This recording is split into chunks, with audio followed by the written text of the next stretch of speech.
Avant de plonger dans cette histoire incroyable, pensez à vous abonner à la chaîne et à activer la cloche. Ici, chaque récit a quelque chose à dire, et vous ne voudrez pas en manquer un seul.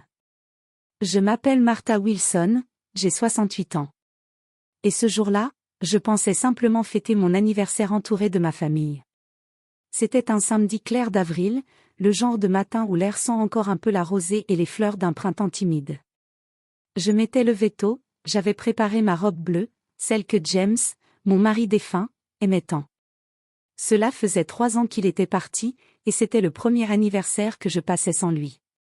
Alors quand mon fils David m'avait appelé la veille pour me dire « Maman, Rebecca veut tout organiser cette année. Ne t'occupe de rien, viens juste profiter. » J'avais senti une chaleur me traverser le cœur. Peut-être qu'enfin, ma belle-fille voulait faire un pas vers moi. Je me souvenais encore du début de leur relation, Rebecca, belle, sûre d'elle, parlant vite et fort, tandis que David, lui, avait cette douceur de ceux qui n'aiment pas les conflits. Elle ne m'avait jamais ouvertement insultée, non, mais il y avait toujours ses regards, ses soupirs, ses phrases polies comme des couteaux. Et moi, je faisais semblant de ne pas comprendre.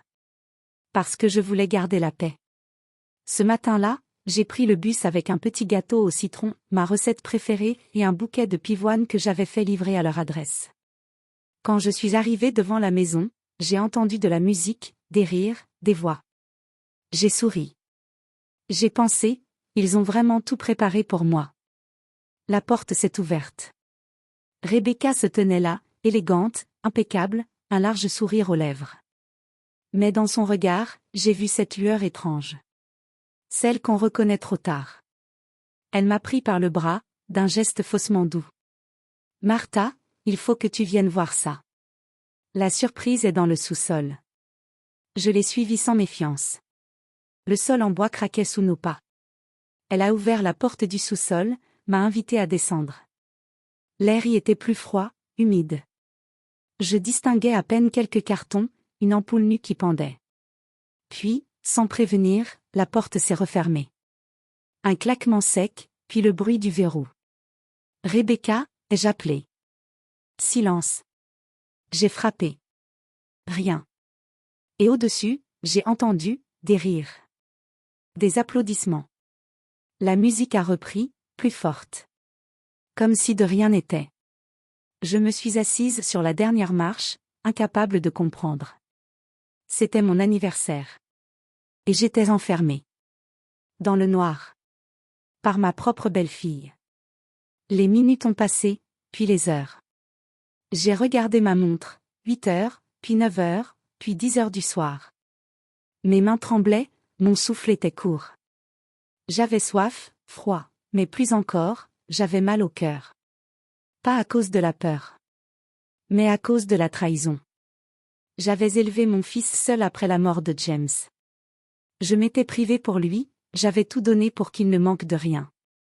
Et voilà comment on me remerciait, par le mépris, par la honte, par l'oubli. Alors, entre deux sanglots, quelque chose s'est allumé en moi. Une colère tranquille. Une flamme nouvelle. Non, je ne resterai pas une victime. Non, je ne laisserai plus personne me faire taire. Je ne le savais pas encore, mais cette nuit-là, enfermée dans le noir du sous-sol. Je venais de naître une deuxième fois. Et cette fois, ce serait moi qui écrirais la fin de l'histoire. Le temps n'a plus la même forme quand on est enfermé. Il devient liquide, lourd, visqueux. Chaque minute s'étire comme un fil qui menace de casser.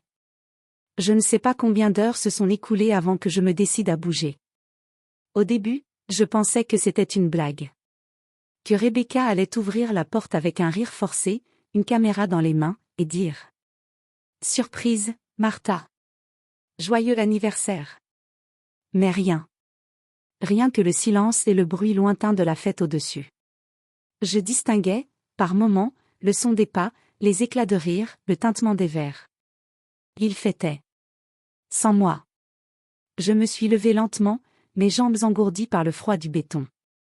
L'ampoule au-dessus de ma tête grésillait, faiblissant comme si elle hésitait à m'abandonner aussi. J'ai essayé d'ouvrir la porte, le loquet était solide, verrouillé de l'extérieur. Je me suis assise sur une caisse en bois, les bras croisés contre ma poitrine. L'air sentait la poussière, la peinture, et quelque chose d'humide, presque métallique. Chaque respiration me rappelait que j'étais seule, oubliée, inutile. Et pourtant, dans ce silence étouffant, quelque chose d'autre a surgi. Un souvenir. La voix de James, mon mari, dans un coin de ma mémoire. Martha, dans la vie, on ne choisit pas toujours les gens qui nous aiment. Mais on choisit toujours comment on se relève. J'ai fermé les yeux, j'ai inspiré profondément, et j'ai juré à cet instant que je ne pleurerai plus. Pas ce soir. Pas pour elle. Je me suis mise à explorer le sous-sol à tâtons, cherchant une solution. Derrière un vieux meuble, j'ai trouvé une boîte à outils. Dedans, des clous, un tournevis, un vieux crochet rouillé. J'ai pris le crochet et j'ai observé la serrure. J'avais vu James bricoler 1000 fois ce genre de verrou. Il disait souvent que rien n'était vraiment fermé, juste mal compris. Alors j'ai essayé. Une fois. 2 fois. Puis un clic sec a brisé le silence. Le verrou venait de céder. Je suis restée immobile quelques secondes, incapable d'y croire. Puis j'ai tourné la poignée. La porte a grincé. L'air chaud de la maison m'a frappé au visage. Je suis sortie, les mains tremblantes, mais le cœur brûlant. Le couloir était plongé dans la pénombre, seul le salon brillait au loin. De là, je voyais Rebecca danser, une coupe de vin à la main, entourée de quelques amis. David était assis dans un coin, le regard vide, comme absent. Personne ne semblait s'inquiéter de mon absence. J'ai avancé de quelques pas. Et là, j'ai entendu sa voix, claire, tranchante, résonner au-dessus des rires. Oh, vous savez, Martha, elle est gentille, mais elle vit encore dans le passé. Si elle savait se taire, ce serait déjà un cadeau. Rire. Des rires qui ont traversé ma peau comme des aiguilles. Mon fils ne disait rien. Il baissait les yeux. Et moi, derrière la porte, je les regardais, impuissante. Je venais de comprendre. Ce n'était pas un accident. Ce n'était pas un malentendu. C'était une humiliation délibérée. Un message. Tu n'as plus ta place ici. Je suis remontée doucement vers ma chambre d'amis. Sur la table de chevet, il y avait mon vieux téléphone. Je l'ai pris dans mes mains. L'écran fissuré s'est allumé dans la nuit, éclairant mon visage fatigué. Et là, une idée m'est venue. Une idée simple, mais puissante. S'ils voulaient me faire disparaître, alors je ferais l'inverse. Je me ferais entendre. Et pas seulement par eux. Par tout le monde. J'ai attendu qu'ils dorment. Puis je suis redescendue au sous-sol. Cette fois, j'ai laissé la porte ouverte derrière moi. J'ai allumé l'ampoule, placé mon téléphone sur une vieille étagère, et j'ai appuyé sur enregistrer. La caméra tremblait un peu, mais je parlais avec une voix ferme. Bonjour à tous. Je m'appelle Martha Wilson. Aujourd'hui, c'est mon anniversaire. Et voici l'endroit où ma belle-fille m'a enfermée pendant que ma famille riait. J'ai montré les murs, les marches, la poignée abîmée, les marques rouges sur mes doigts. Puis j'ai regardé droit dans la caméra. On dit que les murs ont des oreilles. Eh bien, ce soir, ce sont les miens qui vont parler. J'ai terminé la vidéo d'un ton calme, presque doux. Puis je l'ai publiée, sans réfléchir, sur Facebook. Quelques minutes plus tard, j'ai vu les premières réactions. 1, 10, 50, puis sans notification. Des messages d'inconnus. Des commentaires, honteux, quelle cruauté, courage, madame. Mon cœur battait fort. Je ne savais pas encore que cette vidéo allait tout changer. Mais au fond de moi, je sentais déjà quelque chose. Le vent commençait à tourner. Le lendemain matin, la maison était étrangement calme. Pas un rire, pas un bruit.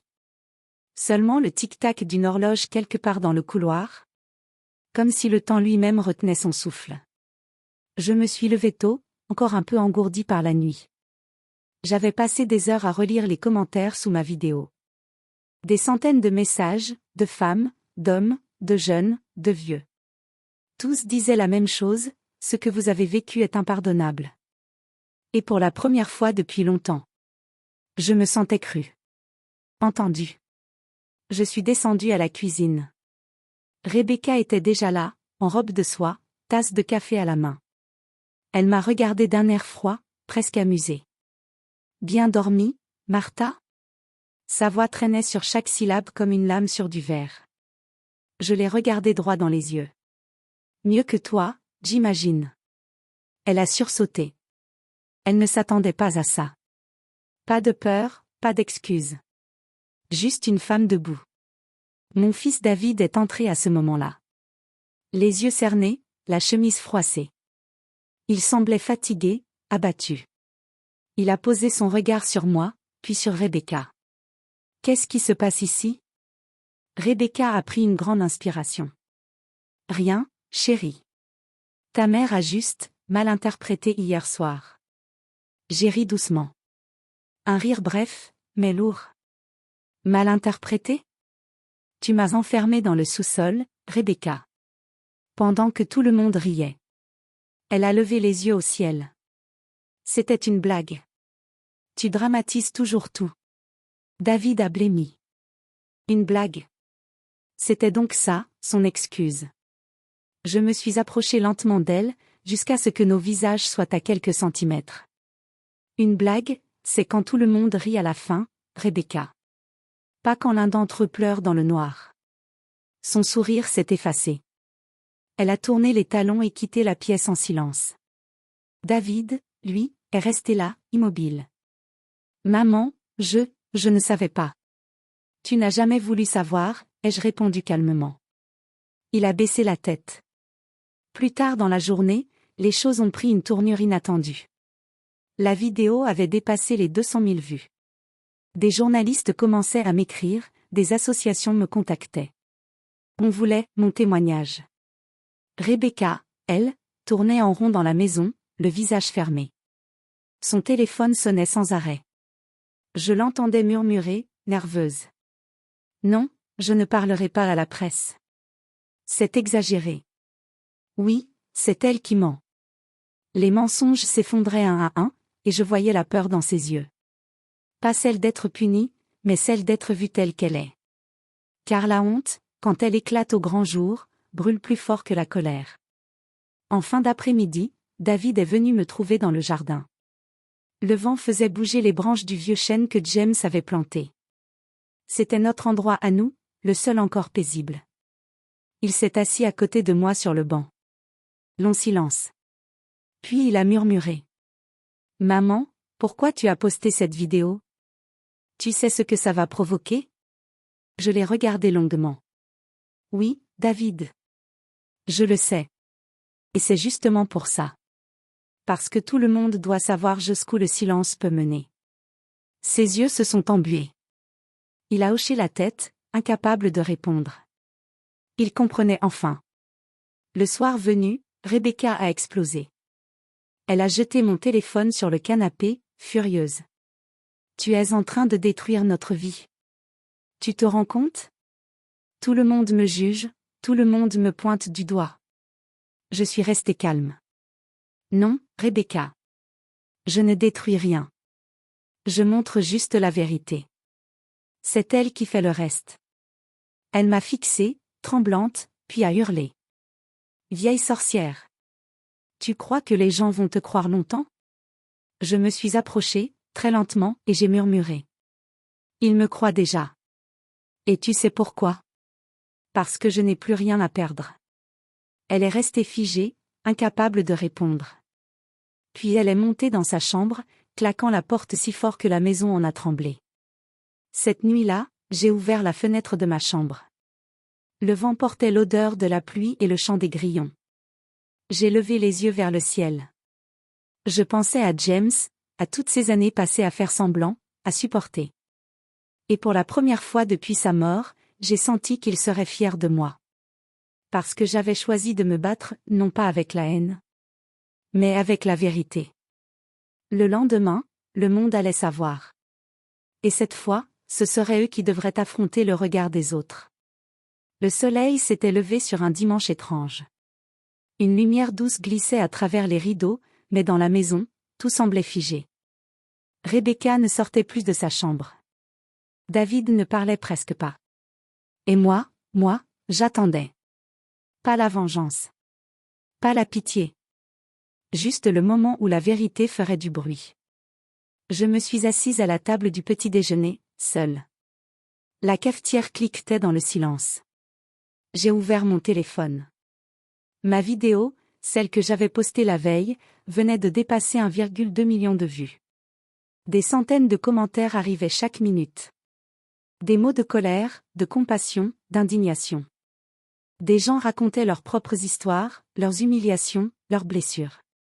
Et sans le vouloir, j'étais devenue leur voix. Je me suis mise à pleurer, sans bruit. Pas de tristesse. De libération. Vers 10 heures, le téléphone de la maison a sonné. David a décroché.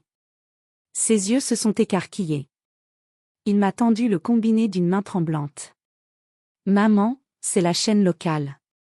Ils veulent t'interviewer. J'ai pris une grande inspiration. Dis-leur que je les attends demain matin. Rebecca, qui descendait à ce moment-là, a tout entendu. Elle a posé sa tasse si violemment que le café s'est renversé sur la table. Tu n'iras nulle part. Tu comprends? Tu vas tout supprimer. Tout. Je me suis levée calmement. Rebecca, tu m'as enfermée pour m'effacer. Et maintenant, c'est moi qu'on écoute. Tu n'as plus ton mot à dire. Elle a éclaté de rire nerveusement. Tu crois que les gens vont te croire éternellement? Tu n'es qu'une vieille femme aigrie. Je me suis approchée, posant ma main sur la table. Peut-être. Mais même une vieille femme peut dire la vérité. Et la vérité, elle, ne vieillit jamais. L'après-midi, j'ai reçu des centaines de messages privés.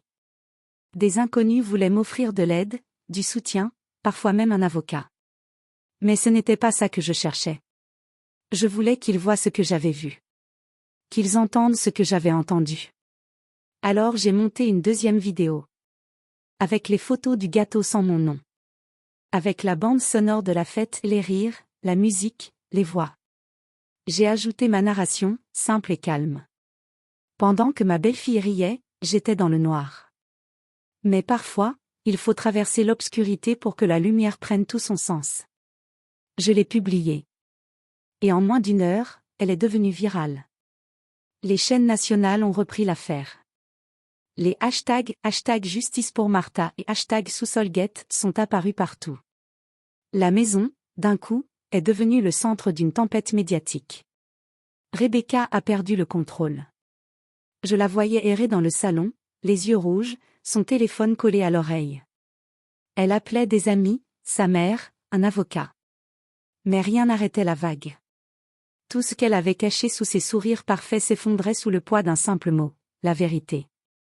David, lui, restait silencieux. Je voyais dans son regard une culpabilité qu'aucune excuse ne pouvait effacer. Il a fini par venir me voir dans le jardin, les épaules basses. Maman, je ne savais pas qu'elle irait aussi loin.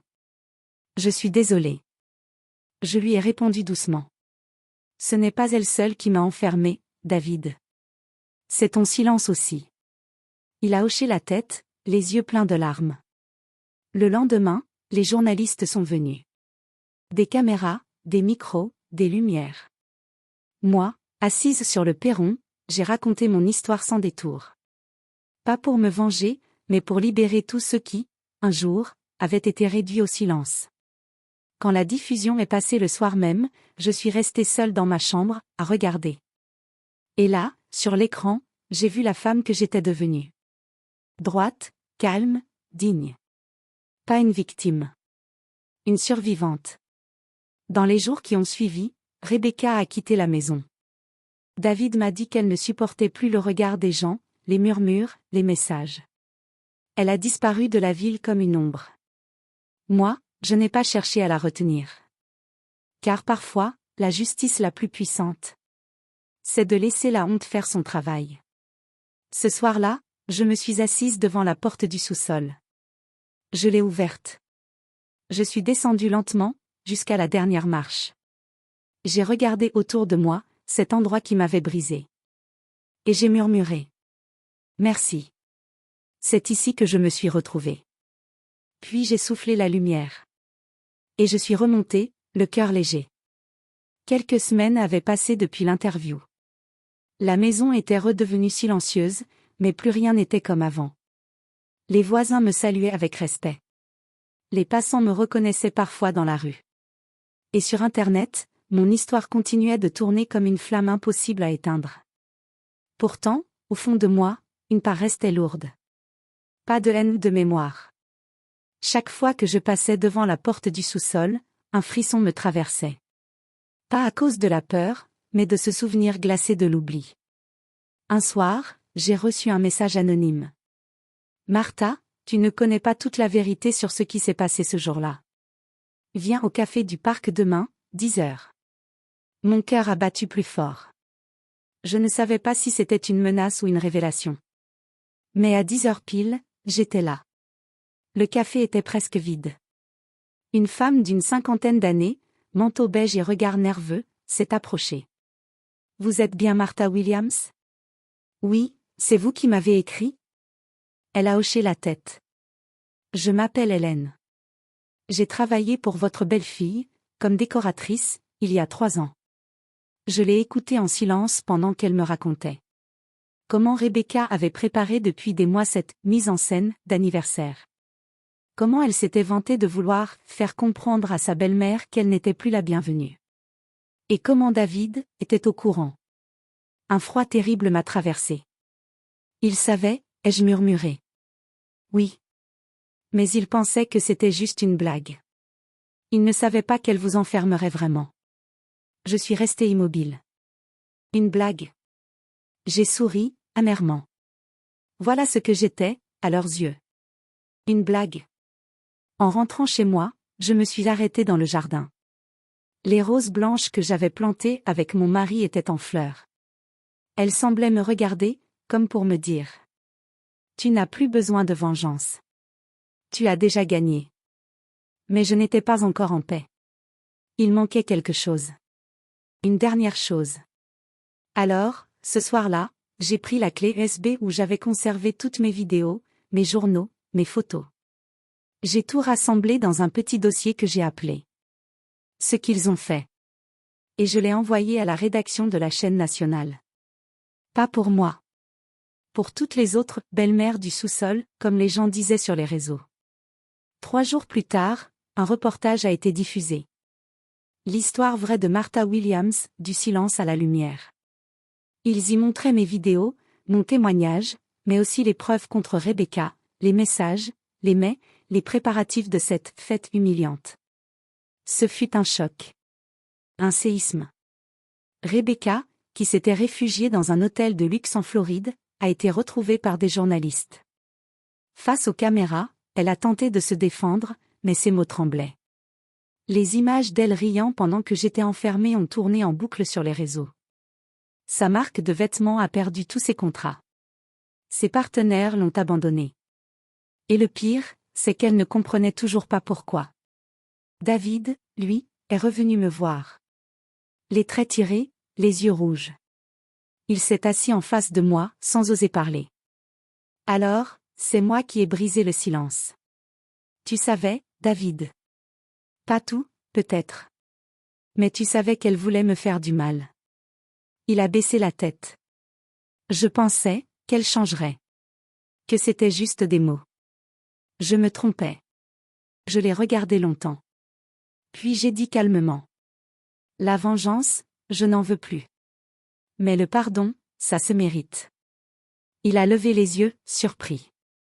Je me suis levée, j'ai ouvert la porte du sous-sol, et je lui ai dit. Descends. Regarde. Ressens ce que c'est. Pas longtemps. Juste 1 minute. Il a obéi.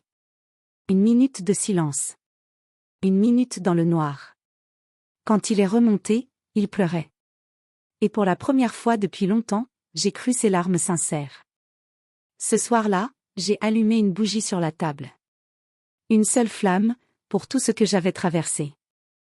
Je l'ai laissé brûler, lentement, jusqu'à la fin. Puis j'ai écrit ces mots dans mon journal. Ils m'ont enfermé dans le noir. Mais c'est là que j'ai appris à briller. 6 mois ont passé. Le temps, lentement, a recousu les déchirures. La maison, jadis remplie de cris et d'ombres, respire à nouveau la paix. Les murs ont cessé d'être témoins de ma peine, pour redevenir les gardiens de mes souvenirs. Je commence chaque matin par ouvrir les fenêtres, laisser entrer le vent, la lumière, les bruits du dehors. Chaque souffle me rappelle que je suis encore là, debout, vivante. Le monde n'a pas oublié mon histoire, mais moi, j'ai appris à la laisser derrière. Ce n'est plus une blessure. C'est une leçon.